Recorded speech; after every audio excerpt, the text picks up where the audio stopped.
देश के विभिन्न कोनों से यहाँ केवड़िया इस एकता नगर में आए पुलिस बल के साथी, एनसीसी के नौजवान,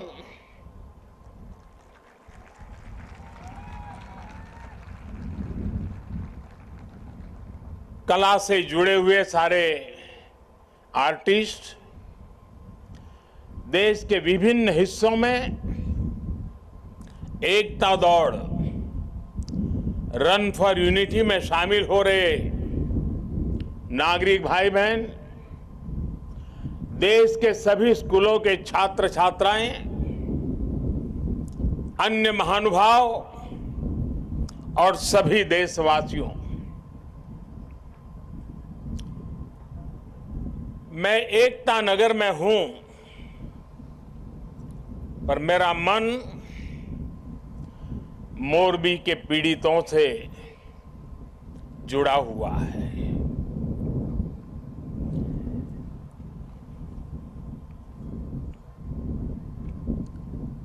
शायद ही जीवन में बहुत कम ऐसी पीड़ा मैंने अनुभव की होगी। एक तरफ दर्द से भरा पीड़ित दिल है और दूसरी तरफ कर्म और कर्तव्य का पथ है। इस कर्तव्य पथ की जिम्मेवारी को लेते हुए मैं आपके बीच में हूं, लेकिन करुणा से भरा मन उन पीड़ित परिवारों के बीच में है।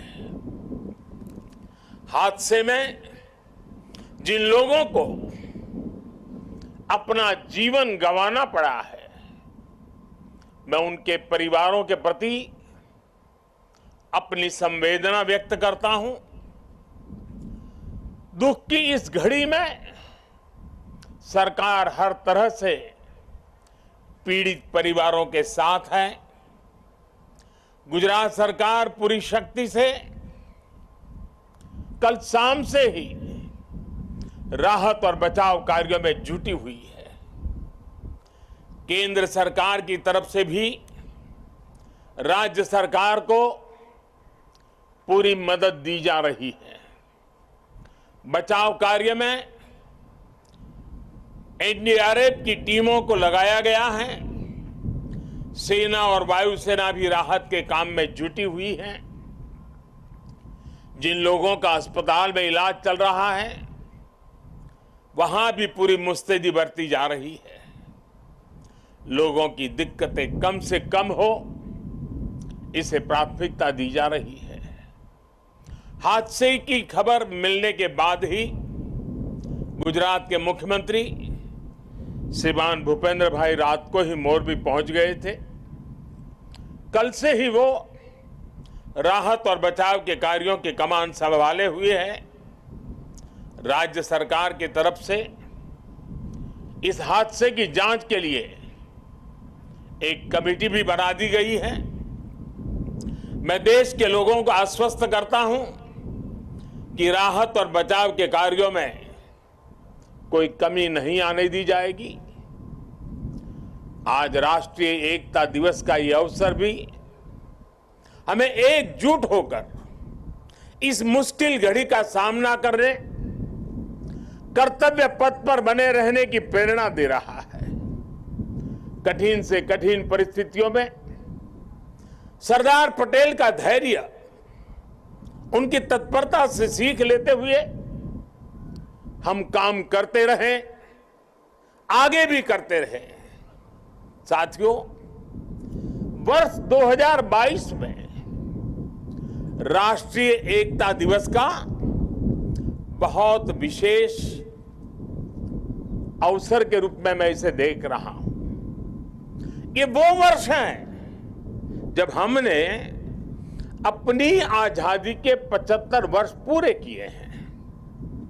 हम नए संकल्पों के साथ आगे बढ़ रहे हैं। आज एकता नगर में ये जो परेड हुई है, हमें इस बात का एहसास भी दिला रही है कि जब सब एक साथ चलते हैं, एक साथ आगे बढ़ते हैं, तो असंभव को भी संभव बनाया जा सकता है। आज यहां देश भर से आए हुए कुछ कलाकार सांस्कृतिक कार्यक्रम भी करने वाले थे, भारत के विविध नृत्यों को भी प्रदर्शित करने वाले थे, लेकिन कल की घटना इतनी दुखद थी कि आज के इस कार्यक्रम में से उस कार्यक्रम को हटा दिया गया। मैं उन सभी कलाकारों से उनके यहाँ तक आना, उन्होंने जो पिछले के दौरान मेहनत की है, लेकिन आज उनको मौका नहीं मिला, मैं उनके दुख को समझ सकता हूं, लेकिन कुछ परिस्थितियां ऐसी हैं। साथियों, ये एकजुटता, ये अनुशासन परिवार, समाज, गांव, राज्य और देश हर स्तर पर आवश्यक है, और इसके दर्शन आज हम देश के कोने कोने में कर भी रहे हैं। आज देश भर में 75,000 एकता दौड़, रन फॉर यूनिटी हो रही है। लाखों लोग जुड़ रहे हैं। देश का जन जन लौह पुरुष सरदार वल्लभ भाई पटेल की संकल्प शक्ति से प्रेरणा ले रहा है। आज देश का जन जन अमृत काल के पंच प्राणों को जागृत करने के लिए, राष्ट्र की एकता और अखंडता के लिए संकल्प ले रहा है। साथियों, राष्ट्रीय एकता दिवस ये अवसर केवड़िया एकता नगर की ये धरती और स्टैच्यू ऑफ यूनिटी हमें निरंतर ये एहसास दिलाते हैं कि आजादी के समय अगर भारत के पास सरदार पटेल जैसा नेतृत्व न होता तो क्या होता? क्या होता अगर 550 से ज्यादा रियासतें एकजुट नहीं हुई होती? क्या होता अगर हमारे ज्यादातर राजे रजवाड़े त्याग की पराकाष्ठा न दिखाते, मां भारती में आस्था न दिखाते? आज हम जैसा भारत देख रहे हैं, हम उसकी कल्पना भी नहीं कर सकते थे। एक कठिन कार्य, ये असंभव कार्य सिर्फ और सिर्फ सरदार पटेल ने ही सिद्ध किया। साथियों, सरदार साहब की जन्म जयंती और राष्ट्रीय एकता दिवस ये हमारे लिए केवल तारीख भर नहीं है, ये भारत के सांस्कृतिक सामर्थ्य का एक महापर्व भी है। भारत के लिए एकता कभी भी विवशता नहीं रही है। भारत के लिए एकता सदा सर्वदा विशेषता रही है। एकता हमारी विशिष्टता रही है।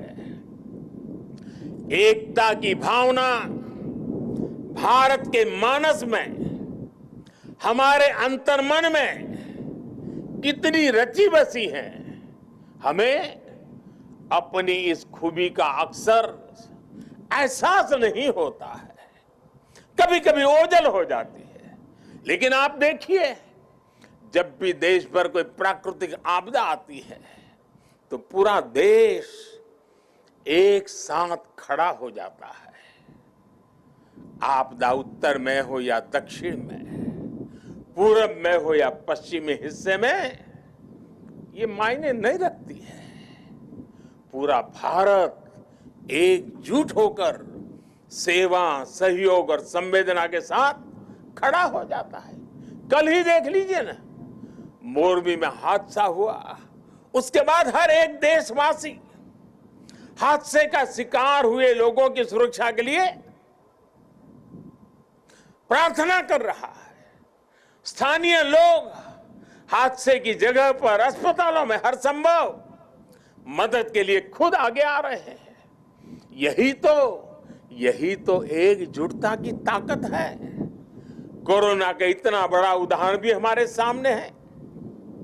काली थाली की भावनात्मक एकजुटता से लेकर राशन, दवाई और वैक्सीन के सहयोग तक देश एक परिवार की तरह आगे बढ़ा। सीमा पर या सीमा के पार जब भारत की सेना शौर्य दिखाती है तो पूरे देश में एक जैसे जज्बात होते हैं, एक जैसा जज्बा होता है। जब ओलंपिक्स में भारत के युवा तिरंगे की शान बढ़ाते हैं तो पूरे देश में एक जैसा जश्न मनता है। जब देश क्रिकेट का मैच जीतता है तो देश में एक जैसा जुनून होता है। हमारे जश्न के सांस्कृतिक तौर तरीके अलग अलग होते हैं, लेकिन भावना एक जैसी ही होती है। देश की ये एकता, ये एकजुटता, एक दूसरे के लिए अपनापन, ये बताता है कि एक राष्ट्र के रूप में भारत की जड़ें कितनी गहरी है। और साथियों, भारत की यही एकता हमारे दुश्मनों को खटकती है। आज से नहीं बल्कि सैकड़ों वर्षों पहले गुलामी के लंबे कालखंड में भी भारत की एकता हमारे दुश्मनों को चूपती रही है। इसलिए गुलामी के सैकड़ों वर्षों में हमारे देश में जितने भी विदेशी आक्रांता आए, उन्होंने भारत में विभेद पैदा करने के लिए हर मुमकिन कोशिश की। उन्होंने भारत को बांटने के लिए, भारत को तोड़ने के लिए सब कुछ किया। हम फिर भी उसका मुकाबला कर सके क्योंकि एकता का अमृत हमारे भीतर जीवंत धारा के रूप में बह रहा था। लेकिन वो कालखंड लंबा था। जो जहर उस दौर में घोला गया, उसका नुकसान देश आज भी भुगत रहा है। इसलिए ही हमने बंटवारा भी देखा और भारत के दुश्मनों को उसका फायदा उठाते भी देखा। इसलिए हमें आज बहुत सावधान भी रहना है। अतीत की तरह ही भारत के उत्कर्ष और उत्थान से परेशान होने वाली ताकतें आज भी मौजूद है। वो आज भी हमें तोड़ने की, हमें बांटने की हर कोशिश करती है। हमें जातियों के नाम पर लड़ाने के लिए तरह तरह के नैरेटिव गढ़े जाते हैं। प्रांतों के नाम पर हमें बांटने की कोशिश होती है। कभी एक भारतीय भाषा को दूसरी भारतीय भाषा का दुश्मन बनाने के लिए कैंपेन चलाए जाते हैं। इतिहास को भी इस तरह पेश किया जाता है ताकि देश के लोग जुड़े नहीं बल्कि एक दूसरे से दूर हो। और भाइयों बहनों, इसे एक और बात हमारे लिए ध्यान रखनी आवश्यक है। ये जरूरी नहीं है कि देश को कमजोर करने वाली ताकत हमेशा हमारे खुले दुश्मन के रूप में ही आए। कई बार ये ताकत गुलामी की मानसिकता के रूप में हमारे भीतर घर कर जाती है। कई बार ये ताकत हमारे व्यक्तिगत स्वार्थों के जरिए सेंधमारी करती है। कई बार ये तुष्टीकरण के रूप में, कभी परिवारवाद के रूप में, कभी लालच और भ्रष्टाचार के रूप में दरवाजे तक दस्तक दे देती हैं। जो देश को बांटती और कमजोर करती है। लेकिन हमें उन्हें जवाब देना होगा। हमें जवाब देना होगा भारत मां के एक संतान के रूप में। हमें जवाब देना होगा एक हिंदुस्तानी के रूप में। हमें एकजुट रहना होगा, एक साथ रहना होगा। विभेद के जहर का जवाब हमें एकता के इसी अमृत से देना है। यही नए भारत की ताकत है। साथियों, आज राष्ट्रीय एकता दिवस पर मैं सरदार साहब द्वारा हमें सौंपे दायित्व को फिर दोहराना चाहता हूं। उन्होंने हमें ये जिम्मेदारी भी दी थी कि हम देश की एकता को मजबूत करें, एक राष्ट्र के तौर पर देश को मजबूत करें। ये एकता तब मजबूत होगी जब हर नागरिक एक जैसे कर्तव्य बोध से ये जिम्मेदारी संभालेगा। आज देश इसी कर्तव्य बोध से सबका साथ, सबका विकास, सबका विश्वास और सबका प्रयास इस मंत्र को लेकर विकास के मार्ग पर आगे बढ़ रहा है। आज देश में हर कोने में, हर गांव में, हर वर्ग के लिए और हर व्यक्ति के लिए बिना भेदभाव के एक जैसी नीतियां पहुंच रही है। आज अगर गुजरात के सूरत में सामान्य मानवी को मुफ्त वैक्सीन लग रही है, तो अरुणाचल के सियांग में भी उतनी ही आसानी से मुफ्त वैक्सीन उपलब्ध है। आज अगर एम्स गोरखपुर में है, तो बिलासपुर, दरभंगा और गुवाहाटी और राजकोट समेत देश के दूसरे शहरों में भी है। आज एक और तमिलनाडु में डिफेंस कॉरिडोर बन रहा है, तो उत्तर प्रदेश में भी डिफेंस कॉरिडोर का काम तेजी से आगे बढ़ रहा है। आज नॉर्थ ईस्ट की किसी रसोई में खाना बन रहा हो या तमिलनाडु की किसी सम्मियल अरई में खाना बन रहा हो, भाषा भले अलग हो, भोजन भले अलग हो, लेकिन माताओं बहनों को धुएं से मुक्ति दिलाने वाला उज्ज्वला सिलेंडर हर जगह है। हमारी जो भी नीतियां हैं, सबकी नियत एक ही है, आखिरी पायदान पर खड़े व्यक्ति तक पहुंचना, उसे विकास की मुख्य धारा से जोड़ना। साथियों, हमारे देश के करोड़ों लोगों ने दशकों तक अपनी मौलिक जरूरतों के लिए भी लंबा इंतजार किया है। बुनियादी सुविधाओं के बीच की खाई जितनी कम होगी, उतनी ही एकता भी मजबूत होगी। इसलिए आज देश में सैचुरेशन के सिद्धांत पर काम हो रहा है। लक्ष्य ये कि हर योजना का लाभ हर लाभार्थी तक पहुंचे। इसलिए आज housing for all, digital connectivity for all, clean cooking for all, electricity for all, ऐसे अनेक अभियान चलाए जा रहे हैं। आज 100% नागरिकों तक पहुंचने का ये मिशन केवल एक जैसी सुविधाओं का ही मिशन नहीं है। ये मिशन एकजुट लक्ष्य, एकजुट विकास और एकजुट प्रयास का भी मिशन है।